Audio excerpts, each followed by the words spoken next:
నాన్న. ఈ మాట చెప్పగానే గుండెల్లో ఏదో తెలియని ధైర్యం. మనందరికీ మొదటి హీరో ఎవరంటే అందరూ చెప్పే మాట నాన్న. నాన్న ప్రేమ ఎప్పుడూ మాటల్లో ఉండదు, బాధ్యతలో ఉంటుంది. నాకిప్పటికీ గుర్తుంది, ఉదయాన్నే మా నాన్న బయటికి వెళ్తూ నిద్రపోతున్న నా పాకెట్‌లో మనీ పెట్టి వెళ్ళేవాడు. నాన్న ఫ్యామిలీ కోసం ఎంత కష్టపడినా కూడా కష్టంగా ఉందని ఎప్పుడూ చెప్పరు. మనకి సైకిల్ తొక్కడం నేర్పించిన నాన్నే, పడిపోయిన ప్రతిసారి పైకి లేపి మళ్ళీ ట్రై చెయ్యి నాన్న అని చెప్పి ధైర్యం చెప్పింది నాన్నే. పండగలకి మనకు ఎలాంటి డ్రెస్ కొనివ్వాలని ఆలోచిస్తాడే కానీ, తనకంటూ ఉన్నాయా లేవని ఎప్పుడూ ఆలోచించడు. మన కాలేజ్ ఫీజు కోసం లోన్స్ తీసుకుంటాడు, అప్పు చేస్తాడు. కానీ మన ముందు మాత్రం నవ్వుతూ తిరుగుతుంటారు. నాన్న మన మీద చూపించే ప్రతి కోపం మనకలా ఒక కారణం ఉంటుంది.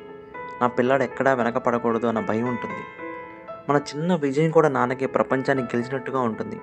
ఆయన మన దగ్గర ఏం కోరుకుంటారు? మహా అయితే మన సమయం, మన గౌరవం, మన ప్రేమ. ఫైనల్లీ మా నాన్నకి నేనేం చెప్పాలనుకుంటున్నానంటే, నాన్న, మీ చేతిని పట్టుకుని నడిపించారు.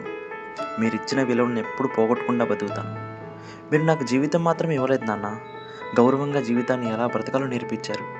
నాన్న, మీ కోపం వెనక ప్రేమ ఉంది, మీ నిశ్శబ్దం వెనక త్యాగం ఉంది.